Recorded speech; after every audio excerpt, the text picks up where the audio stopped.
ಉತ್ತರ ಕನ್ನಡ ಲೋಕಸಭಾ ಕ್ಷೇತ್ರದ ಕಾಂಗ್ರೆಸ್ ಅಭ್ಯರ್ಥಿ ಅಂಜಲಿ ನಿಂಬಾಳ್ಕರ್ ಮರಾಠ ಮನೆಯ ಪುತ್ರಿ, ಶಿವಾಜಿ ಮಹಾರಾಜರ ವಂಶದವರು ಎಂದು ಶಾಸಕ ಸತೀಶ್ ಸೈಲ್ ಹೇಳಿದರು. ಕಾರವಾರದ ಅಜ್ವಿ ಓಷನ್ ಸಭಾಂಗಣದಲ್ಲಿ ಲೋಕಸಭಾ ಚುನಾವಣೆ ಸಿದ್ಧತೆಗಾಗಿ ಹಮ್ಮಿಕೊಂಡ ಕಾರ್ಯಕರ್ತರ ಸಭೆಯನ್ನ ಉದ್ದೇಶಿಸಿ ಮಾತನಾಡಿದ ಅವರು, ಬಿಜೆಪಿಯವರು ಮಾತಿಗೆ ಕಾಂಗ್ರೆಸ್ನವರು ಹಿಂದೂಗಳಲ್ಲ ಎನ್ನುತ್ತಾರೆ. ಮನೆಯಲ್ಲಿ ಹಿಂದೂ, ಹೊರಗೆ ಬಂದ್ರೆ ಎಲ್ಲ ಒಂದು ಎನ್ನುವುದು ನಮ್ಮ ನೀತಿ. ನನ್ನ ಕ್ಷೇತ್ರಕ್ಕೆ ತಂದ ಹೆಚ್ಚಿನ ಅನುದಾನವನ್ನ ದೇವಸ್ಥಾನಗಳ ಅಭಿವೃದ್ಧಿಗೆ ನೀಡಿದ್ದೇನೆ. ಒಂದು ಪೈಸೆಯೂ ರಸ್ತೆಗೆ ಹಾಕಿಲ್ಲ. ಏನಯ್ಯ, ನಿನ್ನ ಕ್ಷೇತ್ರದಲ್ಲಿ ರಸ್ತೆಗಳೇ ಇಲ್ಲವೇ ಎಂದು ಮುಖ್ಯಮಂತ್ರಿ ಸಿದ್ದರಾಮಯ್ಯ ನನ್ನನ್ನ ಪ್ರಶ್ನಿಸುತ್ತಾರೆ. ಇಲ್ಲ ಸರ್, ನಾನು ಹಿಂದೂ, ಅದಕ್ಕೆ ದೇವಸ್ಥಾನಕ್ಕೆ ನೀಡಿದ್ದೇನೆ ಎನ್ನುತ್ತೇನೆ. ಅವರು ನಗುತ್ತಾರೆ ಎಂದು ಹಾಸ್ಯಮಯವಾಗಿ ಸತೀಶ್ ಸೈಲ್ ವಿವರಿಸಿದರು. लोकांचेर डिपेंड आसा. तर आज 20 वर्सांनंतर सेम खानापुरात आज परत एक महिलेक चान्स मेळिल्लो आसा ते लोकसभा अभ्यर्थी निवडणुकीचे. सिग्नल अशें दिसता की म्हणल्यार आज आमी देवळा वचून येले, 2-4-5 कडेन आमी मिटींग दवरली.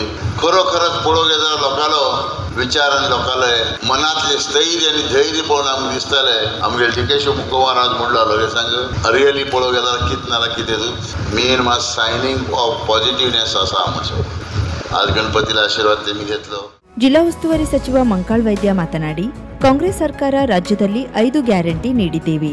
ಈಗ ಮತ್ತೆ ದೇಶಕ್ಕೆ 5 ಗ್ಯಾರಂಟಿಯನ್ನ ನೀಡುತ್ತೇವೆ.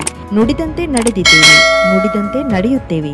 ನಾವು ಯಾವುದೇ ಧರ್ಮ, ಜಾತಿ, ಪಕ್ಷ ನೋಡದೆ ಗ್ಯಾರಂಟಿಯನ್ನ ನೀಡಿದ್ದೇವೆ, ಮುಂದೆಯೂ ನೀಡುತ್ತೇವೆ ಎಂದರು. ಮತ್ತೆ ಪುನಃ ಇಡೀ ದೇಶಕ್ಕೆ ಮತ್ತೆ 5 ಗ್ಯಾರಂಟಿಯನ್ನ ಕೊಡ್ತೇವೆ. ನುಡಿದಂತೆ ನಡೆದಿದ್ದೇವೆ, ಮತ್ತೆ ನುಡಿದಂತೆ ನಡೀತೇವೆ ಅಂದೇಳಿ ನಾವು ನಿಮ್ಮಲ್ಲಿ ವಿನಂತಿ ಮಾಡಿಕೊಳ್ತೇವೆ. ಒಳ್ಳೆ ಅವಕಾಶ ಇದೆ. ನಾವು 5 ಗ್ಯಾರಂಟಿ ಕೊಡುವಾಗ ಯೋಚನೆ ಮಾಡಲಿಲ್ಲ ಯಾವ ಧರ್ಮ, ಯಾವ ಜಾತಿ ಅಥವಾ ಯಾವ ಪಕ್ಷ ಅಂದೇಳಿ ಯೋಚನೆ ಮಾಡಲಿಲ್ಲ. ಕಾಂಗ್ರೆಸ್ ಅಭ್ಯರ್ಥಿ ಅಂಜಲಿ ನಿಂಬಾಳ್ಕರ್ ಮಾತನಾಡಿ, ಕಾಂಗ್ರೆಸ್ ಪಕ್ಷ ನುಡಿದಂತೆ ನಡೆಯುವ ಪಕ್ಷ. ಆದರೆ ಎಲ್ಲರ ಖಾತೆಗೆ 15 ಲಕ್ಷ ರೂಪಾಯಿ ಹಾಕುವ ಭರವಸೆ ನೀಡಿದ್ದ ಬಿಜೆಪಿಯವರು ಅದನ್ನ ಮರೆತೇ ಬಿಟ್ಟಿದ್ದಾರೆ. ಒಂದು ವೇಳೆ ಬಿಜೆಪಿಯವರು ಎಲ್ಲರ ಖಾತೆಗೆ 15 ಲಕ್ಷ ರೂಪಾಯಿ ಹಾಕಿದ್ರೆ ನಾವೆಲ್ಲ ರಾಜಕೀಯ ಕ್ಷೇತ್ರದಿಂದ ನಿವೃತ್ತರಾಗಲು ಸಿದ್ಧ ಎಂದು ಹೇಳಿದ್ರು. 15 ಲಕ್ಷ ಬಿಜೆಪಿ ಕಾರ್ಯಕರ್ತರಿಗೆ ಅಕೌಂಟ್ಗೆ ಸಿಕ್ಕಿದ್ರೆ ನಾವು ಎಲ್ಲರೂ ರಾಜಕೀಯವಾಗಿ ರಾಜೀನಾಮೆ ಕೊಡೋಣ ಅಂತ ಇದು ಒಂದು ಸಂದರ್ಭ ಕೂಡ ಇದೆ. ಆದ್ರೆ ಈ 2,000 ರೂಪಾಯಿ ಪ್ರತಿಯೊಂದು ಬಿಜೆಪಿ ಮಹಿಳೆಯರಿಗೆ ಕೂಡ ಸಿಗ್ತಾ ಇದೆ, JDS ಮಹಿಳೆಯರಿಗೆ ಕೂಡ ಸಿಗ್ತಾ ಇದೆ ಅಂತ ನಮ್ಮ ಕಾಂಗ್ರೆಸ್ ಪಕ್ಷ ಸಿದ್ಧಾಂತ ಯಾವುದು ಜಾತಿ, ಧರ್ಮ, ಬಡವರು, ಶ್ರೀಮಂತರು ಏನು ನೋಡಲ್ಲ. ಕಾಂಗ್ರೆಸ್ ಜಿಲ್ಲಾಧ್ಯಕ್ಷ ಸಾಯಿ ಗಾಂವ್ಕರ್, ಪ್ರಧಾನ ಕಾರ್ಯದರ್ಶಿ ಶಂಭು ಶೆಟ್ಟಿ ಕಾರ್ಯಕರ್ತರನ್ನುದ್ದೇಶಿಸಿ ಮಾತನಾಡಿದರು. ವೇದಿಕೆಯಲ್ಲಿ ಕಾಂಗ್ರೆಸ್ ಮುಖಂಡರಾದ RH ನಾಯ್ಕ್, ಗ್ಯಾರಂಟಿ ಯೋಜನೆಯ ಜಿಲ್ಲಾಧ್ಯಕ್ಷ ಸತೀಶ್ ನಾಯ್ಕ್, ಮೀನುಗಾರ ಸಂಘಟನೆಯ ಗಣಪತಿ ಮಾಂಗ್ರೆ, ಉಪಾಧ್ಯಕ್ಷ ಪ್ರಭಾಕರ್ ಮಾಳ್ಸೇಕರ್, ತಾಲೂಕಾ ಗ್ಯಾರಂಟಿ ಅಧ್ಯಕ್ಷ ರಾಜೇಂದ್ರ ರಾಣೆ ಉಪಸ್ಥಿತರಿದ್ದರು. ಕಾರವಾರ ಬ್ಲಾಕ್ ಕಾಂಗ್ರೆಸ್ ಅಧ್ಯಕ್ಷ ಸಮೀರ್ ನಾಯ್ಕ್ ಸ್ವಾಗತಿಸಿದರು. ಇದೇ ಸಂದರ್ಭದಲ್ಲಿ ಕಾಂಗ್ರೆಸ್ ಕಾರ್ಯಕರ್ತರು ಅಂಜಲಿ ನಿಂಬಾಳ್ಕರ್ ಅವರನ್ನ ಸನ್ಮಾನಿಸಿ ಗೌರವಿಸಿದರು. ಯಲ್ಲಾಪುರ ಬ್ಲಾಕ್ ಕಾಂಗ್ರೆಸ್ ವತಿಯಿಂದ ಸುಮಂಗಲಿಯರೆಲ್ಲ ಪವಿತ್ರವಾದ ಉಡಿ ತುಂಬಿ ಮನೆ ಮಗಳಂತೆ ಅಕ್ಕರೆಯ ಸ್ವಾಗತ ಕೋರಿ ಹರಿಸಿದ್ದರ ಈ ಪ್ರೀತಿಯೇ ನನ್ನ ಗೆಲುವಿನ ಮೆಟ್ಟಿಲೆಂದು ಭಾವಿಸುತ್ತೇನೆ ಎಂದು ಉತ್ತರ ಕನ್ನಡ ಲೋಕಸಭಾ ಕ್ಷೇತ್ರದ ಕಾಂಗ್ರೆಸ್ ಅಭ್ಯರ್ಥಿ ಡಾಕ್ಟರ್ ಅಂಜಲಿ ನಿಂಬಾಳ್ಕರ್ ಹೇಳಿದರು. ಯಲ್ಲಾಪುರ ಪಟ್ಟಣದ ಕಲ್ಮಠದಲ್ಲಿರುವ ಕಾಂಗ್ರೆಸ್ ಕಚೇರಿಯಲ್ಲಿ ಬ್ಲಾಕ್ ಕಾಂಗ್ರೆಸ್ ಸಮಿತಿ ವತಿಯಿಂದ ಹಮ್ಮಿಕೊಳ್ಳಲಾದ ಲೋಕಸಭಾ ಚುನಾವಣೆಯ ಪೂರ್ವ ಸಿದ್ಧತಾ ಸಭೆಯನ್ನುದ್ದೇಶಿಸಿ ಮಾತನಾಡಿದ ಅವರು, ರಾಜ್ಯದ ಕಾಂಗ್ರೆಸ್ ಸರ್ಕಾರ ಪ್ರತಿ ಬಡವರಿಂದ ಹಿಡಿದು ಶ್ರೀಮಂತರವರೆಗೆ ಒಂದಲ್ಲ ಒಂದು ರೀತಿಯ ಉಚಿತ ಯೋಜನೆಗಳ ಫಲಾನುಭವಿಗಳೇ ಆಗಿದ್ದಾರೆ. ಅಂದ ಮೇಲೆ ಕಾಂಗ್ರೆಸ್ ಪಕ್ಷಕ್ಕೆ ಆಶೀರ್ವಾದ ಮಾಡೇ ಮಾಡ್ತಾರೆ. ಇದು ನಾಯಕರ ಚುನಾವಣೆಯಲ್ಲ, ಇದು ಕಾರ್ಯಕರ್ತರ ಚುನಾವಣೆಯಾಗಿದೆ. ಗೆಲುವು ನಮ್ಮದೇ ಎಂಬ ಅತಿಯಾದ ವಿಶ್ವಾಸಕ್ಕಿಂತ ಸಂಘಟಿತ ಶ್ರಮದಿಂದ ಗೆಲುವು ಕಾಣಬೇಕಿದೆ ಎಂದರು. ಕನ್ನಡ ಕ್ಷೇತ್ರ ಲೋಕಸಭಾ ಆಗಿರ್ತಕ್ಕಂಥ 5 ಶಾಸಕರು ನಮ್ಮ ಜೊತೆ ಈಗ ಇದ್ದಾರೆ. ಈ 5 ಶಾಸಕರ ಜೊತೆ ಒಳ್ಳೆಯ ಅನುಭವಿ ನಮ್ಮ ಮಾಜಿ ಮಂತ್ರಿ ಶ್ರೀ R.V. ದೇಶಪಾಂಡೆ ಸಾಹೇಬ್ರ ನೇತೃತ್ವದಲ್ಲಿ, ನಮ್ಮ ಉಸ್ತುವಾರಿ ಸಚಿವರು ಶ್ರೀ ಮಂಕಾಳು ವೈದ್ಯ ಅವರ ನೇತೃತ್ವದಲ್ಲಿ, ಭೀಮಣ್ಣ ನಾಯಕ್ ಅವರ ನೇತೃತ್ವದಲ್ಲಿ, ಸತೀಶ್ ಸೈಲ್ ಅವರದ್ದು ನೇತೃತ್ವದಲ್ಲಿ, ಮುಖ್ಯವಾಗಿ ನಮ್ಮ ಕಿತ್ತೂರು ಕ್ಷೇತ್ರ ಶಾಸಕರು ಬಾಬಾ ಸಾಹೇಬ್ ಪಾಟೀಲ್ ಅವರದ್ದು ನೇತೃತ್ವದಲ್ಲಿ, ಮತ್ತೆ VS ಪಾಟೀಲ್ ಅವರು, ನಿವೇದಿತ್ ಅಲ್ವಾ ಅವರು, ಮತ್ತೆ ಖಾನಾಪುರಿಂದ ನಾವು ಎಲ್ಲರೂ ಸೇರಿ ಈ ಬಾರಿ ಒಗ್ಗಟ್ಟೆ ಆಗಿ ಉತ್ತರ ಕನ್ನಡ ಕ್ಷೇತ್ರ ಅಲ್ಲಿ ಗೆಲುವಿನ ಸಾಧ್ಯತೆ ನಿರ್ಮಾಣ ಆಗ್ತಾ ಇದೆ ಅಂತ ನಾವು ಎಲ್ಲರೂ ಒಗ್ಗಟ್ಟೆ ಕೆಲಸ ಮಾಡಲಿಕ್ಕೆ ನಿರ್ಧಾರ ತಗೊಂಡಿದ್ದೀವಿ. ಯಲ್ಲಾಪುರಕ್ಕೆ ಭೇಟಿ ನೀಡಿದ ಹಿನ್ನೆಲೆಯಲ್ಲಿ ಡಾಕ್ಟರ್ ಅಂಜಲಿ ನಿಂಬಾಳ್ಕರ್ರಿಗೆ ಪಕ್ಷದ ಮಹಿಳಾ ಕಾರ್ಯಕರ್ತರು ಉಡಿ ತುಂಬಿ ಅರಿಶಿನ ಕುಂಕುಮ ನೀಡಿ ಹರಸಿದ್ರು. ಈ ವೇಳೆ ಕಾರ್ಯಕರ್ತೆಯೊಬ್ಬರ ಕಾಲಿಗೆ ಬಿದ್ದು ಆಶೀರ್ವಾದ ಪಡೆದು ಸರಳತೆ ತೋರಿದ್ರು. ಭಾಷಣದ ಪ್ರಾರಂಭಕ್ಕೂ ಮುನ್ನ ಉರ್ದುವಿನಲ್ಲಿ ಮಾತನಾಡಿ ಸಮುದಾಯದವರು ಉಪವಾಸ ವ್ರತದಲ್ಲಿದ್ರು. ನನಗಾಗಿ ಕಾಯುತ್ತಿರುವ ನಿಮಗೆ ಅಸ್ಸಲಾಂ ವಾಲೇಕುಂ ಎಂದು ಹೇಳಿದ್ರು. ಸರಳ ಸಜ್ಜನಿಕೆಯ ಉತ್ತರ ಕನ್ನಡ ಮಣ್ಣಿಗೆ ಮತ್ತು ಭಾರತೀಯ ಸಂಸ್ಕಾರಕ್ಕೆ ಹೊಂದುವ ಅಭ್ಯರ್ಥಿಯಾಗಿ ಅಂಜಲಿ ನಿಂಬಾಳ್ಕರ್ರನ್ನ ಲೋಕಸಭಾ ಕ್ಷೇತ್ರದ ಕಾಂಗ್ರೆಸ್ ಅಭ್ಯರ್ಥಿಯಾಗಿ ನೀಡಿದ ಕಾಂಗ್ರೆಸ್ ವರಿಷ್ಠರಿಗೆ ಧನ್ಯವಾದಗಳು ಎಂದು ಕಾಂಗ್ರೆಸ್ ಪಕ್ಷದ ಜಿಲ್ಲಾಧ್ಯಕ್ಷ ಸಾಯಿನಾಥ್ ಗಾಂವ್ಕರ್ ಹೇಳಿದರು. ಉತ್ತರ ಕನ್ನಡ ಲೋಕಸಭಾ ಕ್ಷೇತ್ರದ ಕಾಂಗ್ರೆಸ್ ಅಭ್ಯರ್ಥಿ ಅಂಜಲಿ ನಿಂಬಾಳ್ಕರ್ ಪ್ರಚಂಡ ಬಹುಮತದೊಂದಿಗೆ ಚುನಾಯಿಸಬೇಕಿದೆ ಎಂದು ಮಾಜಿ ಶಾಸಕ ವಿಎಸ್ ಪಾಟೀಲ್ ಹೇಳಿದರು. ಮನೋಭಾವನೆ ಇಟ್ಕೊಂಡು ನಾವು ಹೋರಾಟವನ್ನ ಮಾಡಬೇಕು. ನಮ್ಮ ವಿರುದ್ಧ ನಿಂತ ಅಭ್ಯರ್ಥಿ 3 ಸಲ ಇಲ್ಲಿ ಅವರು ಶಾಸಕರಾದಂತರು.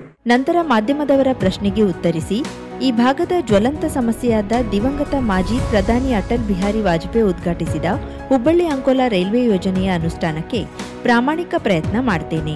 ಶಿಕ್ಷಣ ಕ್ಷೇತ್ರದ ಅಭಿವೃದ್ಧಿ, ಮೂಲಭೂತ ಸೌಕರ್ಯಗಳ ಸಮರ್ಪಕತೆ ಹಾಗೂ ದುಡಿಯುವ ಕೈಗಳಿಗೆ ಉದ್ಯೋಗ ನೀಡುವ ಪ್ರಯತ್ನ ಮಾಡ್ತೇನೆ ಎಂದು ಹೇಳಿದರು. ಕಾಂಗ್ರೆಸ್ ಪಕ್ಷದ ಪ್ರಮುಖರಾದ ದೀಪಕ್ ದೊಡ್ಡೂರ್, ಟಿಸಿ ಗಾಂವ್ಕರ್, ಶ್ರೀನಿವಾಸ್ ಭಟ್ ಧಾತ್ರಿ, ಗ್ಯಾರಂಟಿ ಯೋಜನೆ ಜಿಲ್ಲಾಧ್ಯಕ್ಷ ಸತೀಶ್ ನಾಯ್ಕ್, ತಾಲೂಕಾಧ್ಯಕ್ಷ ಉಲ್ಲಾಸ್ ಶಾನ್ಬಾಗ್, ಎಂಜಿ ಭಟ್, ರಾಘು ಭಟ್, ನರಸಿಂಹ ನಾಯ್ಕ್ ಇನ್ನಿತರ ಪ್ರಮುಖರು ಉಪಸ್ಥಿತರಿದ್ದರು. ಯಲ್ಲಾಪುರ ಬ್ಲಾಕ್ ಕಾಂಗ್ರೆಸ್ ಅಧ್ಯಕ್ಷ ಎನ್ಕೆ ಭಟ್ ಮೆಣಸುಪಾಲ್ ಸ್ವಾಗತಿಸಿದ್ರು. ಮಾಜಿ ಅಧ್ಯಕ್ಷ ಎನ್ಎಸ್ ಭಟ್ ನಿರೂಪಿಸಿದ್ರು. ಗ್ಯಾರಂಟಿ ಯೋಜನೆಯ ತಾಲೂಕಾಧ್ಯಕ್ಷ ಉಲ್ಲಾಸ್ ಶಾನ್ಬಾಗ್ ವಂದಿಸಿದ್ರು. ದಿನದಿಂದ ದಿನಕ್ಕೆ ಗೋಕರ್ಣದಲ್ಲಿ ಏಕಮುಖ ಸಂಚಾರ ನಿಯಮ ಉಲ್ಲಂಘಿಸಿ ವಾಹನ ಚಲಾಯಿಸುವುದರಿಂದ ಸಂಚಾರ ದಟ್ಟಣೆ ಉಂಟಾಗುತ್ತಿದ್ದು, ಈ ಬಗ್ಗೆ ಸೂಕ್ತ ಕ್ರಮ ತೆಗೆದುಕೊಳ್ಳಬೇಕು ಎಂದು ಸಾರ್ವಜನಿಕರು ಆಗ್ರಹಿಸುತ್ತಿದ್ದಾರೆ. ರಜೆ ಅವಧಿಯಲ್ಲಿ ಅಧಿಕ ಸಂಖ್ಯೆಯಲ್ಲಿ ಜನರು ಆಗಮಿಸುವ ವೇಳೆ ಪ್ರತಿ ಬಾರಿ ಮಹಾಗಣಪತಿ, ಮಹಾಬಲೇಶ್ವರ ಮಂದಿರದ ಮುಂಭಾಗದಲ್ಲಿನ ಮುಖ್ಯ ಕಡಲ ತೀರಕ್ಕೆ ಸಾಗುವ ಇಕ್ಕಟ್ಟಾದ ಮಾರ್ಗದಲ್ಲಿ ವಾಹನ ದಟ್ಟಣೆ ಹೆಚ್ಚಾಗಿ ದೇವರ ದರ್ಶನಕ್ಕೆ ತೆರಳುವ ಭಕ್ತಾದಿಗಳು, ಪಾದಚಾರಿಗಳಿಗೆ ತೊಂದರೆಯಾಗುತ್ತಿದೆ. ಇದರ ಜೊತೆಗೆ ರಸ್ತೆಯಲ್ಲೇ ವಾಹನ ನಿಲುಗಡೆಗೊಳಿಸುತ್ತಿದ್ದು ಮತ್ತಷ್ಟು ಸಮಸ್ಯೆಯಾಗುತ್ತಿದೆ. ಆದರೆ ಇದನ್ನ ನಿಯಂತ್ರಿಸಲು ಪೊಲೀಸ್ ಸಿಬ್ಬಂದಿಗಳ ಕೊರತೆ ಕಂಡುಬರುತ್ತಿದೆ. ಪ್ರಮುಖ ಮಂದಿರಗಳು ಪುರಾತತ್ವ ಇಲಾಖೆಯ ಸಂರಕ್ಷಣಾ ಪ್ರದೇಶವಾಗಿದ್ದು, ವಾಹನಗಳ ಓಡಾಟದಿಂದ ಭೂಮಿ ಕಂಪನ ಹೆಚ್ಚಾಗಿ ಪ್ರಾಚೀನ ದೇವರ ಮೂರ್ತಿಗೆ ತೊಂದರೆಯಾಗುವ ಕಾರಣ ವಾಹನ ಸಂಚರಿಸಲು ನಿರ್ಬಂಧವಿದೆ. ಆದರೆ ಈ ನಿಯಮ ಇಲಾಖೆಯ ಕಡತದಲ್ಲೇ ಇದ್ದು ಇದುವರೆಗೂ ಜಾರಿಯಾಗಿಲ್ಲ. ಈ ಬಗ್ಗೆ ಇಲ್ಲಿ ಸಾಮಾಜಿಕ ಕಾರ್ಯಕರ್ತರು ಇಲಾಖೆಗೆ ಮನವಿ ಸಲ್ಲಿಸಿದ್ರೂ ನಿರ್ಲಕ್ಷಿಸಲಾಗಿದೆ. ಗುರುವಾರ ಗೋಕರ್ಣ ಮಹಾಬಲೇಶ್ವರ ಮಂದಿರದ ಬಳಿ ನಡು ರಸ್ತೆಯಲ್ಲಿ ಪ್ರವಾಸಿಗರು ಕಾರು ನಿಲ್ಲಿಸಿ ಎಲ್ಲಿಯೋ ತೆರಳಿದ್ರು. ಇದರಿಂದ ಉಳಿದ ವಾಹನ ಮುಂದೆ ಸಾಗಲಾಗದೆ ಕೆಲ ಕಾಲ ವಾಹನ ದಟ್ಟಣೆ ಉಂಟಾಗಿ ಪರದಾಡುವಂತಾಯಿತು. ಅಂತೂ ಪೊಲೀಸ್ ಸಿಬ್ಬಂದಿ ಚಾಲಕನ ಪತ್ತೆ ಹಚ್ಚಿ ಠಾಣೆಗೆ ವಾಹನ ತೆಗೆದುಕೊಂಡು ಹೋಗಿ ಸೂಕ್ತ ಕಾನೂನು ಕ್ರಮ ಜರುಗಿಸಿದ್ದಾರೆ.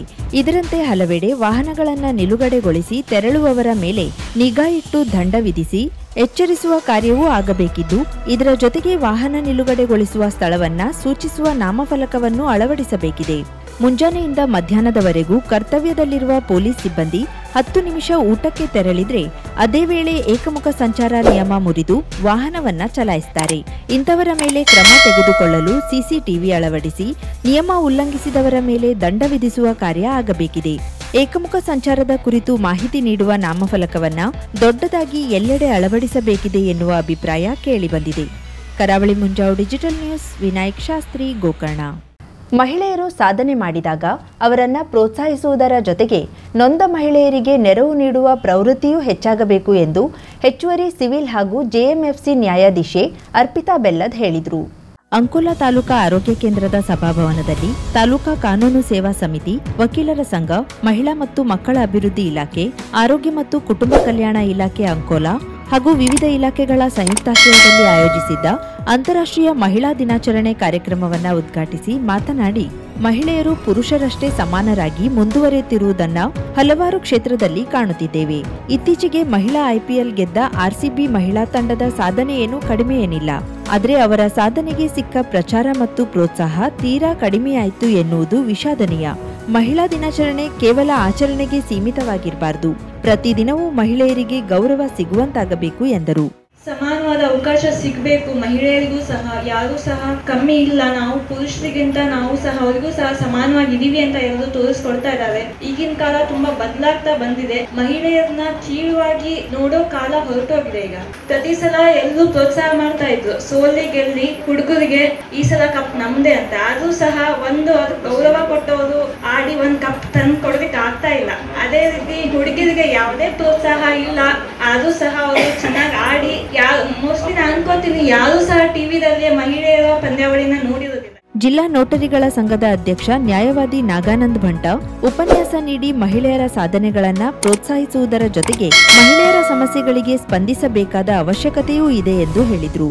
ಅವಳ ಸಾಧನೆಯ ಗುಣಗಾನವನ್ನು ನಾವು ಮಾಡಿದಾಗ ಅವಳ ನೋವುಗಳಿಗೆ ಸಹ ನಾವು ಸ್ಪಂದಿಸಬೇಕಾದಂತಹ ಒಂದು ಅನಿವಾರ್ಯತೆ ಈ ಒಂದು ಕಾಲಘಟ್ಟದಲ್ಲಿ ನಾವು ಇದ್ದೇವೆ. ತನ್ನ ನೋವುಗಳನ್ನ ವಿಶೇಷವಾಗಿ ಏನು ಹೇಳ್ಕೊಳ್ಳೋದಿಲ್ಲ. ಗಂಡ ಏನಾದ್ರೂ ಬೈದ್ರೆ ಹೊಡೆದ್ರೆ ನನ್ನ ಗಂಡ ಮುಂದೆ ಸುಧಾರಿಸಬಹುದು, ನಂದೇ ಫ್ಯಾಮಿಲಿ, ಅದು ನನ್ನ ಗಂಡನಿಗೆ ಏನು ತೊಂದರೆ ಆಗ್ಬಾರ್ದು ಮನಸ್ಥಿತಿಯಲ್ಲಿ ಇರ್ತಾಳೆ ಅವಳು. ನನ್ನ ಗಂಡನ ಮೇಲೆ ಅವಳಿಗೆ ನೋವಾದ್ರೂ ಸಹ ಮನಸ್ಸಿನಲ್ಲಿ ಆತ್ಮದಲ್ಲಿ ಗಂಡನಿಗೆ ಯಾವುದೇ ನೋವು ಆಗ್ಬಾರ್ದು ಎನ್ನುವಂತ ಒಂದು ಇಚ್ಛೆ ಇರ್ತದೆ. ವಕೀಲರ ಸಂಘದ ಅಧ್ಯಕ್ಷ ವಿನೋದ್ ಶಾನ್ಬಾಗ್, ಸರ್ಕಾರಿ ಸಹಾಯಕ ಅಭಿಯೋಜಕಿ ಶಿಲ್ಪಾ ನಾಯ್ಕ್, ತಾಲೂಕಾ ಆರೋಗ್ಯಾಧಿಕಾರಿ doctor Jagadish Naik, PSI Jayashree Prabhakar, doctor Archana Naik, ಕಾರ್ಯಕ್ರಮದ ಅಧ್ಯಕ್ಷತೆ ವಹಿಸಿದ್ದ ಶಿಶು ಅಭಿವೃದ್ಧಿ ಇಲಾಖೆ ಅಧಿಕಾರಿ ಸವಿತಾ ಶಾಸ್ತ್ರಿ ಮಠ ಮಾತನಾಡಿದರು. ಅಲ್ಲ, ಚಿಕ್ಕ ಪುಟ್ಟದನ್ನು ಕೂಡ ದೊಡ್ಡ ಮಟ್ಟದಲ್ಲಿ ಮನಸ್ಸಿಗೆ ತಗೊಂಡು ದೇಶದಲ್ಲಿ ಅತ್ಯಂತ ಹೆಚ್ಚು ಪ್ರಮುಖವಾದಂತಹ ಪ್ರಶಸ್ತಿ ಪದ್ಮಶ್ರೀ ಪ್ರಶಸ್ತಿಯನ್ನು ಪಡೆದುಕೊಂಡಂತಹ ತುಳಸಿಗೌಡ ಅವರಿಗೆ ಈ ಅಂತಾರಾಷ್ಟ್ರೀಯ ಮಹಿಳಾ ದಿನಾಚರಣೆಯ ಶುಭಾಶಯಗಳನ್ನು ಅವರಿಗೂ ಕೂಡ ತಿಳಿಸುತ್ತಾ ಅವರಿಂದ ನಾನು ಕೂಡ ಸ್ಫೂರ್ತಿಗೊಂಡಿದ್ದೇನೆ ಅಂತ ಹೇಳ್ಬೋದು. ನಾನು ಅನ್ಕೊಂತಿದ್ದೆ ಚಿಕ್ಕವಳಿದ್ದಾಗ ಏನಾದ್ರೂ ದೊಡ್ಡದ್ ಮಾಡ್ಬೇಕು. ಇಲ್ಲ, ಇಲ್ಲಿ ಯಾವ್ದು ದೊಡ್ಡದಿಲ್ಲ, ಯಾವ್ದು ಚಿಕ್ಕದಿಲ್ಲ, ಎಲ್ಲರನ್ನೂ ನೋಡಿ ಕಲಿಯುವಂತಹದಿದೆ. ಇವತ್ತು ಉದ್ಘಾಟಕರಾದಂತಹ ಮೇಡಮ್ ಅವ್ರು ನೋಡಿ ಕಲಿಯೋದಿದೆ. ಎಲ್ಲರೂ ಈಗ ನಿಮ್ಮ ನೋಡಿ ನಾನು ಕಲಿಯೋದು ಜಾಸ್ತಿ ಇದೆ. ನನಗೆ ಅನ್ಸುತ್ತೆ ಕೆಲವೊಮ್ಮೆ ನಾವೇ ಏನು ಅಂತ ಇಲ್ಲ, ನಿಮ್ಮಲ್ಲಿರುವಂತ ಪ್ರತಿಯೊಬ್ಬರು ಜ್ಯೋತಿಗಳೇ. ಹೇಗಂದ್ರೆ ಹೇಳ್ತಾರೆ, ತೊಟ್ಟಿಲ್ ತೂಗೋ ಕೈ ದೇಶವನ್ನೇ ಆಳಬಲ್ಲದು ಅಂತ ಹೇಳಿ. ಅದಕ್ಕೂ ಎಕ್ಸಾಂಪಲ್ ಮಾನ್ಯ ರಾಷ್ಟ್ರಪತಿಗಳು. ವೇದಿಕೆಯಲ್ಲಿ ಆರೋಗ್ಯ ಇಲಾಖೆಯ ಇಂದಿರಾ ನಾಯ್ಕ್ ಉಪಸ್ಥಿತರಿದ್ದರು. ನ್ಯಾಯವಾದಿ ಉಮೇಶ್ ನಾಯ್ಕ್ ಸ್ವಾಗತಿಸಿದ್ರು. ನ್ಯಾಯವಾದಿ ಪ್ರತಿಭಾ ನಾಯ್ಕ್ ಕಾರ್ಯಕ್ರಮವನ್ನ ನಿರೂಪಿಸಿದ್ರು. ಆರೋಗ್ಯ ಇಲಾಖೆ ಹಮ್ಮಿಕೊಂಡಿದ್ದ ಸ್ಪರ್ಧೆಯಲ್ಲಿ ವಿಜೇತರಾದವರಿಗೆ ಬಹುಮಾನ ನೀಡಲಾಯಿತು. ಈ ಸಂದರ್ಭದಲ್ಲಿ ಆರೋಗ್ಯ ಇಲಾಖೆಯ ಸಿಬ್ಬಂದಿ, ಕಾರ್ಯಕರ್ತರು, ಮಹಿಳೆಯರು ಇದ್ದರು. ಮಹಿಳಾ ಮೀಸಲಾತಿ ಮಸೂದೆ ಲೋಕಸಭೆಯಲ್ಲಿ ಅನುಮೋದನೆಗೊಂಡಿರುವುದರಿಂದ ಮುಂದೆ ನಡೆಯುವ ವಿಧಾನಸಭೆ, ಲೋಕಸಭೆ ಚುನಾವಣೆಗಳಲ್ಲಿ ಮಹಿಳೆಯರಿಗೆ ಹೆಚ್ಚಿನ ಅವಕಾಶ ಸಿಗಲಿದ್ದು, ಬಿಜೆಪಿ ಮಹಿಳಾ ನಾಯಕಿಯರು ಜವಾಬ್ದಾರಿಯನ್ನು ಯಶಸ್ವಿಯಾಗಿ ನಿರ್ವಹಿಸಿ ತಮ್ಮ ಸಾಮರ್ಥ್ಯವನ್ನು ಸಾಬೀತುಪಡಿಸಬೇಕು ಎಂದು ರಾಜ್ಯ ಬಿಜೆಪಿ ಉಪಾಧ್ಯಕ್ಷೆ, ಮಾಜಿ ಶಾಸಕಿ ರೂಪಾಲಿ ನಾಯ್ಕ್ ಹೇಳಿದ್ದಾರೆ. ಗುರುವಾರ ಭಟ್ಕಳ ಬಿಜೆಪಿ ಕಚೇರಿಯಲ್ಲಿ ಜಿಲ್ಲಾ ಮಹಿಳಾ ಮೋರ್ಚಾ ಕಾರ್ಯಕಾರಿಣಿ ಸಭೆಯಲ್ಲಿ ಭಾಗವಹಿಸಿ ಮಾತನಾಡಿದರು. ಈಗ ಲೋಕಸಭೆಯಲ್ಲಿ ಕೇವಲ 81 ಮಹಿಳಾ ಸಂಸದರಿದ್ದು, ಮುಂದೆ ಮಹಿಳಾ ಸಂಖ್ಯೆ 181ಕ್ಕೆ ಏರಿಕೆಯಾಗಲಿದೆ. ಬಿಜೆಪಿಯಲ್ಲಿ ನಾಯಕತ್ವ ಹಾಗೂ ಜವಾಬ್ದಾರಿ ನಿರ್ವಹಣೆಯ ಬಗ್ಗೆ ನಿರಂತರವಾಗಿ ಪಕ್ಷದ ವರಿಷ್ಠರಿಂದ ಸರ್ವೆ ಕಾರ್ಯ ನಡೆಯುತ್ತಲೇ ಇರುತ್ತದೆ. ದುಡಿದವರಿಗೆ ಖಂಡಿತ ಫಲ ಸಿಗುತ್ತದೆ. ದೇಶದ ಒಳಿತಿಗಾಗಿ ಮೋದಿಯವರನ್ನ ಗೆಲ್ಲಿಸಲು ಪಣ ತೊಡಬೇಕು ಎಂದರು. ಈ ಸಂಖ್ಯೆ ಲೋಕಸಭೆ ಚುನಾವಣೆ 543ರಲ್ಲಿ 81 ಅಷ್ಟೇ ಮಹಿಳಾ ಸಂಖ್ಯೆ ಇತ್ತು. ಸುಮಾರು ಇನ್ನು ಮುಂದೆ 33% ಎಷ್ಟಾಗುತ್ತೆ? 181 ಒಂದು ಸಂಖ್ಯೆ ಆಗುತ್ತೆ. ಹಾಗಾದ್ರೆ ತಾವೆಲ್ಲ ಮಹಿಳೆಯರು ಇವತ್ತು ರೆಡಿ ಆಗ್ಬೇಕಲ್ಲ ಇಲೆಕ್ಷನ್ಗೆ. ನಾವು ಏನಕ್ಕೆ ಈ ಕಾರ್ಯವನ್ನ ಮಾಡ್ಬೇಕಂದ್ರೆ ನಾವು ಏನಕ್ಕೆ ನೀವು ತಿಳ್ಕೊಳ್ಳೋದು, ಇದು ಜೋಕ್ ಅಲ್ಲ. ರೂಪಾಲಿ ನಾಯಕರು ಕೂಡ ಒಬ್ಬ ಕಾರ್ಯಕರ್ತರಾಗಿ ನಮ್ಮ NSS ಸರ್ ಇಲ್ಲೇ ಇದ್ದಾರೆ. 2-3 ಜವಾಬ್ದಾರಿ ನಾನು ಮಹಿಳಾ ಮೋರ್ಚಾದ ಪ್ರಭಾರಿಯಾಗಿ ಕಾರ್ಯಕಾರಿಣಿ ಸದಸ್ಯರಾದ್ರೂ ಕೂಡ ರಾಜ್ಯದ್ದು ನಮ್ಗೆ 2-3 ಮಹಾಶಕ್ತಿ ಕೇಂದ್ರದ ಪ್ರಭಾರಿಯನ್ನಾಗಿ ಮಾಡಿದ್ರು, ಜಿಲ್ಲೆ ಮಹಿಳಾ ಮೋರ್ಚಾದ ಪ್ರಭಾರಿಯನ್ನ ಮಾಡಿದ್ರು. ಅಷ್ಟು ಕೆಲಸವನ್ನ ಚಾಚು ತಪ್ಪದೆ ನಾನೇ ಮನೆಗೆ ಹೋಗಿ ವಿಸ್ತಾರವಾಗಿ ಆ ಕೆಲಸವನ್ನು ಮಾಡಿದ್ದೇನೆ. ನಾನೇ ಮಾಡಿದ್ದೇನೆ, ಯಾಕಂದ್ರೆ ಸಾಕ್ಷಿ ಇಲ್ಲೇ ಇದ್ದಾರೆ. ಆ ಟೈಮ್ ನಲ್ಲಿ ದುಡ್ದಂತದ್ದು ಇವತ್ತು ನಮ್ಗೆ ಫಲ ಕೊಡ್ತಾ ಇದೆ. ಈ ಒಂದು ಮಂಡಲದಲ್ಲಿ ಇಷ್ಟೊಂದು ಸಂಖ್ಯೆಯಲ್ಲಿ ನಮ್ಮ ಜಿಲ್ಲೆಯಿಂದ ಬಂದಿರುವಂತಹ ಎಲ್ಲ ನನ್ನ ಅಕ್ಕಂದಿರೋ ತಂಗಿಯರೆಲ್ಲರೂ ಇಲ್ಲಿ ಬಂದಿದ್ದೀರಿ. ನೀವಷ್ಟು ದೂರದಿಂದ ಇಷ್ಟು ಬೆಳಿಗ್ಗೆ ಈ ಕಾರ್ಯಕ್ರಮ ಮುಟ್ಟಿದ್ದೀರಂದ್ರೆ ತಾವೆಲ್ಲರೂ ಮನಸ್ಸಿಗೆ ಒಂದೇ ಒಂದು ವಿಚಾರ ಅಂದ್ಕೊಂಡೇ ಬಂದಿರುವಂತದ್ದು, ಭಾರತೀಯ ಜನತಾ ಪಾರ್ಟಿ ಮೋದಿಜಿಯವರನ್ನ ಈ ಸಲ ಗೆಲ್ಸಲೇಬೇಕು ಅಂತ ಮನಸ್ಸಲ್ಲಿ ಇಟ್ಕೊಂಡು ಈ ಕಾರ್ಯಕ್ರಮಕ್ಕೆ ಬಂದಿದ್ದೀರಂತ ನನಗೆ ಅನಿಸುತ್ತದೆ. ಕಾರ್ಯಕ್ರಮವನ್ನು ಉದ್ಘಾಟಿಸಿದ ಬಿಜೆಪಿ ಜಿಲ್ಲಾಧ್ಯಕ್ಷ NS ಹೆಗಡೆ ಮಾತನಾಡಿ, ಈ ಚುನಾವಣೆಯಲ್ಲಿ ಆಂತರಿಕ ಭದ್ರತೆಯ ವಿಷಯವೇ ಪ್ರಮುಖ ಅಜೆಂಡಾ ಆಗಿರಬೇಕು. ಶ್ರೀರಾಮ ಮಂದಿರ ನಿರ್ಮಾಣದಂತಹ ವಿಷಯಗಳನ್ನು ಭಾವನಾತ್ಮಕವಾಗಿ ಪ್ರಚಾರ ಮಾಡಬೇಕು. ಕಾಂಗ್ರೆಸ್ ಗ್ಯಾರಂಟಿಗಳ ಬಗ್ಗೆ ಹೆಚ್ಚು ಚರ್ಚೆ ಮಾಡದೆ ಮೋದಿ ಗ್ಯಾರಂಟಿಯನ್ನ ಮುಂದೆ ಇಡಬೇಕು ಎಂದರು. ಅಯೋಧ್ಯೆಯಲ್ಲಿ ರಾಮ ಮಂದಿರವನ್ನು ನಿರ್ಮಾಣ ಮಾಡುತ್ತೇವೆ, CA ಅನುಷ್ಠಾನ ಮಾಡಿಸ್ತೇವೆ, ಮುಸ್ಲಿಂ ಮಹಿಳೆ ತ್ರಿವಾದಿ ತಲಾಖ್ ಅನ್ನು ರದ್ದು ಮಾಡುತ್ತೇವೆ, ಆರ್ಟಿಕಲ್ 370 ರದ್ದು ಮಾಡುತ್ತೇವೆ. ಈ ಒಂದು ಅಜೆಂಡಾ ನಮ್ಮ ಕೈಲಿತ್ತು. ಅದು ಇವತ್ತು 2014ರಿಂದ 2024ರವರೆಗೆ ಮೋದಿಜಿಯವರು ಚುನಾವಣೆ ಸಂದರ್ಭದಲ್ಲಿ ಏನು ಪ್ರಣಾಳಿಕೆಯಲ್ಲಿ ಹೇಳಿದ್ರು ಅದೆಲ್ಲ ಕೆಲಸವನ್ನು ಮಾಡಿದ್ದಾರೆ. ಆದ್ರೆ ಈಗ 2024ರ ಚುನಾವಣೆಯಲ್ಲಿ ನಮ್ಮ ಅಜೆಂಡಾ ಏನಾಗಲ್ಲ. 2024ರ ಚುನಾವಣೆಯಲ್ಲಿ ನಮ್ಮ ಕಣ್ಣೆ ಇರುವಂತಹದ್ದು ಈ ದೇಶದ ಆಂತರಿಕ ಭದ್ರತೆ ಮತ್ತು ಸುರಕ್ಷತೆ. ಈ ದೇಶದಲ್ಲಿ ವಾಸಿಸುವಂತ ಬಹುಸಂಖ್ಯಾತ ಹಿಂದೂಗಳು ನೆಮ್ಮದಿಯಿಂದ ಬದುಕಬೇಕು. ಈ ದೇಶದಲ್ಲಿ ಮತಗಟ್ಟೆಯಲ್ಲಿರುವಂತಹ ಪ್ರತಿಯೊಬ್ಬ ವ್ಯಕ್ತಿ ಸಂತೋಷದಿಂದ ಬರಬೇಕು. ಅವನ ಕಿಸೆ ತುಂಬಾ ಅವನ ಕೈಯಲ್ಲಿ ಕೆಲಸ ಇರಬೇಕು, ಕಿಸೆ ತುಂಬಾ ಸಂಪಾದನೆ ಇರಬೇಕು, ಅಂದ್ರೆ ಅವನು ಸಂತೋಷವಾಗಿ ಬದುಕಬೇಕು. ಉತ್ತರ ಕನ್ನಡ ಲೋಕಸಭಾ ಚುನಾವಣೆಯ ಸಹ ಸಂಚಾಲಕ ಗೋವಿಂದ್ ನಾಯ್ಕ್ ಮಾತನಾಡಿದರು. ಭಟ್ಕಳ ಬಿಜೆಪಿ ಮಂಡಲದ ಅಧ್ಯಕ್ಷ ಲಕ್ಷ್ಮೀನಾರಾಯಣ್ ನಾಯ್ಕ್, ಬಿಜೆಪಿ ರಾಜ್ಯ ಮಹಿಳಾ ಮೋರ್ಚಾ ಪ್ರಧಾನ ಕಾರ್ಯದರ್ಶಿ ಶಿಲ್ಪಾ ಸುವರ್ಣ, ಬಿಜೆಪಿ ರಾಜ್ಯ ಹಿಂದುಳಿದ ವರ್ಗ ವಿಭಾಗದ ಉಪಾಧ್ಯಕ್ಷ ಈಶ್ವರ್ ನಾಯ್ಕ್, ಬಿಜೆಪಿ ಜಿಲ್ಲಾ ಕಾರ್ಯದರ್ಶಿ ಸುಬ್ರಾಯ್ ದೇವಾಡಿಗ, ಶ್ರೀಕಾಂತ್ ನಾಯ್ಕ್ ಮೊದಲಾದವರು ಉಪಸ್ಥಿತರಿದ್ದರು. ಬಿಜೆಪಿ ಮಹಿಳಾ ಮೋರ್ಚಾ ಜಿಲ್ಲಾ ಅಧ್ಯಕ್ಷೆ ಶಿವಾನಿ ಶಾಂತಾರಾಮ್ ಪ್ರಾಸ್ತಾವಿಕವಾಗಿ ಮಾತನಾಡಿದರು. ಬಿಜೆಪಿ ಜಿಲ್ಲಾ ಮಹಿಳಾ ಮೋರ್ಚಾ ಪ್ರಧಾನ ಕಾರ್ಯದರ್ಶಿ ಸುಜಾತಾ ಬಾಂದೇಕರ್ ಸ್ವಾಗತಿಸಿ ಕಾರ್ಯಕ್ರಮವನ್ನ ನಿರೂಪಿಸಿದ್ರು. ಗೀತಾ ಶಿಕಾರಿಪುರ ವಂದಿಸಿದ್ರು. ಶ್ರೇಯಾ ಮಹಾಲೆ ವಂದೇ ಮಾತರಂ ಹಾಡಿದ್ರು. ಶಿರಸಿ ಅರಣ್ಯ ವಲಯದವರು ದಾಖಲಿಸಿದ ಪ್ರಕರಣದಲ್ಲಿ ತಪ್ಪಿತಸ್ಥ ಹಿರಿಯ ಅಧಿಕಾರಿಯನ್ನ ರಕ್ಷಿಸಲು ತನಿಖೆಯ ನಾಟಕ ಮಾಡಿ ತಪ್ಪಿತಸ್ಥರಲ್ಲದ ಅಧಿಕಾರಿ ಹಾಗೂ ಸಿಬ್ಬಂದಿಗಳ ಮೇಲೆ ಪ್ರಕರಣ ದಾಖಲಿಸಿದ್ದಾರೆ. ಸೂಕ್ತ ತನಿಖೆ ಆಗದೇ ಇದ್ದಲ್ಲಿ ಈ ಪ್ರಕರಣದ ಬಗ್ಗೆ ಲೋಕಾಯುಕ್ತರಿಗೆ ದೂರನ್ನು ನೀಡಲಾಗುವುದು ಎಂದು ಹೈಕೋರ್ಟ್ ನ್ಯಾಯವಾದಿ ಡಾಕ್ಟರ್ ಹರಿಪ್ರಸಾದ್ ತಿಳಿಸಿದ್ದಾರೆ. ಗುರುವಾರದಂದು ಕಾರವಾರ ನಗರದ ಪತ್ರಿಕಾ ಭವನದಲ್ಲಿ ಪತ್ರಿಕಾಗೋಷ್ಠಿ ನಡೆಸಿ ಮಾತನಾಡುತ್ತಿದ್ದ ಅವರು 2023ನೇ ಸಾಲಿನ ಜೂನ್ 10ರಂದು 2 ವಾಹನದಲ್ಲಿ ಅರಣ್ಯ ಉತ್ಪನ್ನಗಳ ಪ್ರಮಾಣದಲ್ಲಿ ವ್ಯತ್ಯಾಸ ಕಂಡುಬಂದ ಹಿನ್ನೆಲೆಯಲ್ಲಿ ಅರಣ್ಯ ಸಂರಕ್ಷಣಾಧಿಕಾರಿ ಕೆನರಾ ವೃತ್ತ ಶಿರಸಿಯವರು ಉಪ ಅರಣ್ಯ ಸಂರಕ್ಷಣಾಧಿಕಾರಿ ಶಿರಸಿ ವಿಭಾಗದವರಿಂದ ಪ್ರಕರಣಕ್ಕೆ ಸಂಬಂಧಿಸಿದ ವರದಿಯನ್ನ ಪಡೆಯದೆ ಹಾಗೂ ಪ್ರಾಥಮಿಕ ತನಿಖೆ ಮಾಡಿಸದೆ ಬನವಾಸಿ ವಲಯದ ಎಕ್ಕಂಬಿ ಅರಣ್ಯ ತನಿಖಾ ಠಾಣೆಯ ಕರ್ತವ್ಯ ನಿರತ ಸಿಬ್ಬಂದಿಯವರ ವಿರುದ್ಧ ಮತ್ತು ಕರ್ನಾಟಕ ಅರಣ್ಯ ಸಂಹಿತೆ ಖಂಡಿಕೆ 121ರಲ್ಲಿ ಸ್ಪಷ್ಟಪಡಿಸಿರುವಂತೆ ಡಿಪೋ ಅಧಿಕಾರಿಯಾದ ಸಹಾಯಕ ಸಂರಕ್ಷಣಾಧಿಕಾರಿ ಸರ್ಕಾರಿ ಮರಮಟ್ಟು ಸಂಗ್ರಹಾಲಯ ಮುಂಡಗೋಡ ಇವರ ವಿರುದ್ಧ ಯಾವುದೇ ಕ್ರಮ ಕೈಗೊಳ್ಳದೆ ಜಿಟಿಡಿ ಮುಂಡಗೋಡದಲ್ಲಿ ಕರ್ತವ್ಯ ನಿರ್ವಹಿಸುತ್ತಿದ್ದ Suresh A Vaddar, Maruti G Soragavi, Mahesh M Borkar, Hanumantha B Bandivaddar, Guruchandra M ಬ್ಯಾಳಿಯವರನ್ನ ಅಮಾನತುಗೊಳಿಸಿದ್ದಾರೆ. ಉಪ ಅರಣ್ಯ ಸಂರಕ್ಷಣಾಧಿಕಾರಿ ಹೊನ್ನಾವರ ವಿಭಾಗದವರಿಂದ ವರದಿಯನ್ನೇ ಪಡೆಯದೆ ಸರ್ಕಾರಿ ಮರಮಟ್ಟು ಸಂಗ್ರಹಾಲಯ ಮುಂಡಗೋಡದ ವಲಯ ಅರಣ್ಯಾಧಿಕಾರಿ ಜಿಟಿ ರೇವಣ್ಕರ್ ಅವರನ್ನ ಅಮಾನತು ಮಾಡಿದ್ದಾರೆ. ಅರಣ್ಯ ಇಲಾಖೆಯಲ್ಲಿರುವ ರಾಜ್ಯ ಅರಣ್ಯ ಜಾಗೃತ ದಳ ಘಟಕವನ್ನ ಬದಿಗಿರಿಸಲಾಗಿದೆ. ಅರಣ್ಯ ಜಾಗೃತ ದಳದ ಘಟಕವು ಅರಣ್ಯ ಸಂರಕ್ಷಣಾಧಿಕಾರಿ ಕೆನರಾ ವೃತ್ತ ಶಿರಸಿಯವರ ಕಚೇರಿಯ ಆವರಣದಲ್ಲಿಯೇ ಇದೆ. ಒಟ್ಟಾರೆಯಾಗಿ ಈ ಇಡೀ ಪ್ರಕರಣದಲ್ಲಿ ಇಲಾಖೆಯ ಅಧಿಕಾರಿಗಳು ಶಾಮೀಲಾಗಿರುವುದು ಸ್ಪಷ್ಟವಾಗಿ ಕಂಡುಬರುತ್ತಿದೆ. ಪ್ರಕರಣವನ್ನ ಬೈಪಾಸ್ ಮಾಡುವ ಮೂಲಕ ಕೆಳ ಸಿಬ್ಬಂದಿಯವರ ವಿರುದ್ಧ ಮಾತ್ರ ಕ್ರಮ ವಹಿಸಲಾಗಿದೆ. ಆದ್ದರಿಂದ ಈ ಪ್ರಕರಣದಲ್ಲಿ ಅಧಿಕಾರಿಗಳು ಶಾಮೀಲಾಗಿರುವುದನ್ನ ಪತ್ತೆ ಹಚ್ಚಲು ಉನ್ನತ ಮಟ್ಟದ ತನಿಖೆ ತಂಡ ರಚನೆ ಮಾಡಿ ಅಗತ್ಯ ಕಾನೂನು ಕ್ರಮಗಳನ್ನು ಕೈಗೊಳ್ಳಲು ಅರಣ್ಯ ಸಚಿವರನ್ನ ಮಾಧ್ಯಮದ ಮೂಲಕ ಆಗ್ರಹಿಸುತ್ತೇವೆ ಎಂದು ಹೈಕೋರ್ಟ್ ನ್ಯಾಯವಾದಿ ಡಾಕ್ಟರ್ ಹರಿಪ್ರಸಾದ್ ತಿಳಿಸಿದರು. ಸಾಕಷ್ಟು ಅಕ್ರಮವಾಗಿ ತನಿಖೆಯಾಗಿರ್ತಕ್ಕಂಥದ್ದು ಮತ್ತು ಕಾನೂನನ್ನು ಮೀರಿ ಮತ್ತು ಅರಣ್ಯ ಇಲಾಖೆಯ ಕಾನೂನನ್ನು ಮೀರಿ ತನಿಖೆಯಾಗಿರ್ತಕ್ಕಂಥದ್ದು ಇಲ್ಲಿ ಹಿರಿಯ ಅಧಿಕಾರಿಗಳನ್ನ ಬಚಾವ್ ಮಾಡಲಿಕ್ಕೆ ಮತ್ತೆ ಸಂಬಂಧಪಟ್ಟ ನಿಜವಾದ ಆರೋಪಿತ ಅಧಿಕಾರಿಗಳನ್ನ ಬಚಾವ್ ಮಾಡಲಿಕ್ಕೆ ಸಂಪೂರ್ಣ ತನಿಖೆಯ ಹಾದಿಯನ್ನು ತಪ್ಪಿಸಿ ಕಾನೂನಾತ್ಮಕ ಒಂದು ರೀತಿಯನ್ನು ಮೀರಿ ತನಿಖೆಯಾಗಿರ್ತಕ್ಕಂಥದ್ದು ಕಂಡುಬರ್ತಾ ಇದೆ. ಇದು ಸಾಕಷ್ಟು ದಾಖಲೆಗಳು ತಪ್ಪಿದೆ. ಸೊ ಈ ವಿಚಾರದಲ್ಲಿ ನನ್ನ ಒಂದು ಮನವಿ ಮತ್ತು ಆಗ್ರಹ ಎನ್ನುವಂಥದ್ದು ಸಂಬಂಧಪಟ್ಟಂತ ನಿಜವಾದ ತಪ್ಪಿಸಿದಂಥ ಅಧಿಕಾರಿಗಳಿಗೆ ಶಿಕ್ಷೆ ಆಗಬೇಕು ಮತ್ತು ಇಲ್ಲಿ ಆಗಿರ್ತಕ್ಕಂಥ ಅಕ್ರಮಗಳ ಬಗ್ಗೆ ಸಂಪೂರ್ಣ ತನಿಖೆ ಆಗಬೇಕು. ಮತ್ತೆ ಹಿಂದೇನೂ ಸಹ ಇದೇ ಥರ ಸಾಕಷ್ಟು ಘಟನೆಗಳು ನಡೆದಿದೆ ಅಂತಕ್ಕಂಥ ಮಾಹಿತಿ ತಂದೆ ನಮ್ಮ ಬಳಿ ದಾಖಲಿಸಿದ್ದಾರೆ. ಸೊ ಈ ತಮ್ಮ ಮುಖಾಂತರ ನಮ್ಮ ಲೋಕಾಯುಕ್ತರಿಗೆ ಮತ್ತು ಅರಣ್ಯ ಸಚಿವರಿಗೆ ಮನವಿ ಮಾಡಿದಂಥ ದೂರನ್ನು ಕೊಡ್ತಾ ಇದ್ದಾರೆ. ಸೊ ಸಮಗ್ರ ಸಂಪೂರ್ಣ ತನಿಖೆಯಾಗಿ ನಿಜವಾದ ತಪ್ಪಿತಸ್ಥ ಅಧಿಕಾರಿಗಳಿಗೆ ಶಿಕ್ಷೆ ಆಗಬೇಕು ಅಂತ ಕಟ್ಟಿದ್ರು ನನ್ನ ಮನವಿ ಮತ್ತು ಅರಣ್ಯ ಇಲಾಖೆಯಲ್ಲಿ ಸಾಕಷ್ಟು ದೊಡ್ಡ ಹಗರಣ ಮಾಡ್ತಾ ಇದೆ.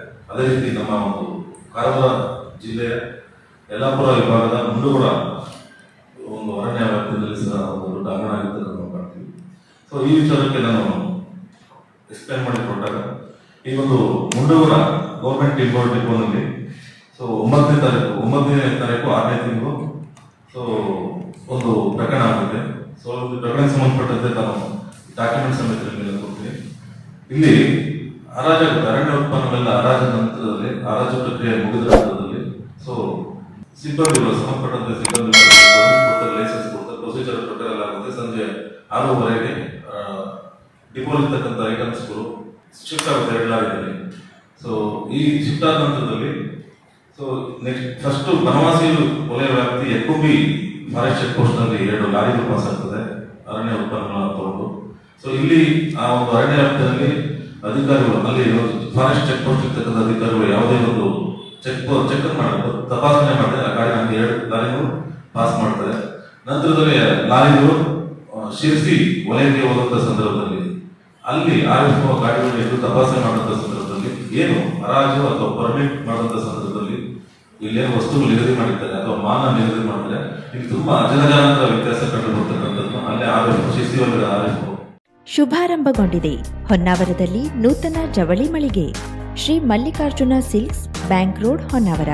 ಪರಂಪರೆಯ ಸಾಂಪ್ರದಾಯಿಕ ಉಡುಪು, ಹೊಸ ತಲೆಮಾರಿನ ಯುವಕ ಯುವತಿಯರ ಮನಸೆಳೆಯುವ ವಿನ್ಯಾಸದ, ವಿದ್ಯಾರ್ಥಿನಿಯರ ಹಾಗೂ ಚಿಣ್ಣರಿಂದ ಎಲ್ಲಾ ವಯೋಮಾನದವರ ಮನ ಮೆಚ್ಚುವ ನವನವೀನ ಶೈಲಿಯ ವಿಶ್ವಪ್ರಸಿದ್ಧ ಕಂಪನಿಗಳ ಉತ್ಕೃಷ್ಟ ಗುಣಮಟ್ಟದ ವಸ್ತ್ರ ವಿನ್ಯಾಸಗಳ ರೆಡಿಮೇಡ್ ಬಟ್ಟೆಗಳನ್ನ ಇದೀಗ ಬೃಹತ್ ಮಳಿಗೆಯಲ್ಲಿ ಕೈಗೆಟುಕುವ ದರದಲ್ಲಿ ಲಭ್ಯ. ಇಂದೇ ಭೇಟಿ ನೀಡಿ Mallikarjuna silks, bank road, Honnavar, Uttara Kannada.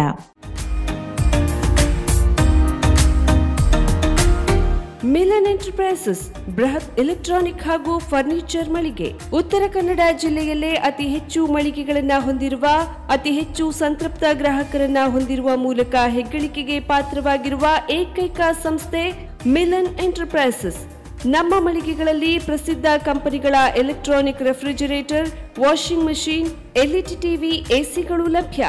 ಭಾರತದ ಕರಾವಳಿ ಹವಾಮಾನಕ್ಕೆ ಹೊಂದಿಕೊಳ್ಳುವ ನಂಬರ್ 1 ಬ್ರ್ಯಾಂಡ್ ಆದ ಗೋದ್ರೇಜ್ ಕಂಪನಿಯ ಕಪಾಟು, ಆಫೀಸ್ ಟೇಬಲ್, ಆಫೀಸ್ ಚೇರ್, ಬ್ಯಾಂಕ್ಗಳಿಗೆ ಹಾಗೂ ಚಿನ್ನದ ಅಂಗಡಿಗಳಿಗೆ ಬೇಕಾಗುವ ಸೇಫ್ ಲಾಕರ್ಗಳು ಅತಿ ಕಡಿಮೆ ಬೆಲೆಯಲ್ಲಿ ಲಭ್ಯವಿದೆ. Teak wood sofa set, wooden dining table ಹಾಗೂ ಗ್ರಾಹಕರಿಗೆ ಬೇಕಾಗುವ ಅಳತೆಯಲ್ಲಿ ನಿಮ್ಮ ಮನೆಗೆ ಹೊಂದಿಕೊಳ್ಳುವ ಹಾಗೆ ಫರ್ನಿಚರ್ಗಳನ್ನ ಮಾಡಿಕೊಡಲಾಗುವುದು. ಕಸ್ಟಮೈಸ್ಡ್ ಕಿಚನ್, ವಾರ್ಡ್ರೋಬ್ಗಳನ್ನ ಅತಿ ಹೆಚ್ಚು ವರ್ಷಗಳ ಕಾಲ ಬಾಳಿಕೆ ಬರುವ ಹಾಗೆ ವಾರಂಟಿಯೊಂದಿಗೆ ಮಾಡಿಕೊಡಲಾಗುವುದು.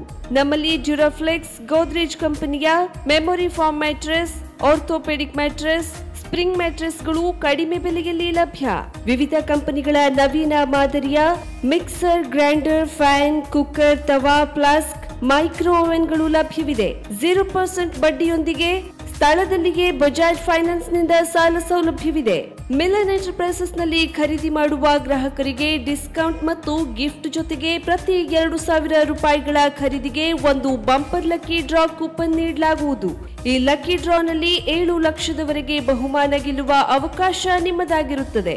ಲಕ್ಕಿ ಡ್ರಾದಲ್ಲಿ 1 ಕಾರ್, 2 ಬೈಕ್ ಮತ್ತು ರೆಫ್ರಿಜರೇಟರ್, ವಾಷಿಂಗ್ ಮಷೀನ್ ಸೇರಿದಂತೆ 30 ಲಕ್ಕಿ ಗ್ರಾಹಕರಿಗೆ ಬಹುಮಾನ ಗೆಲ್ಲುವ ಅವಕಾಶ.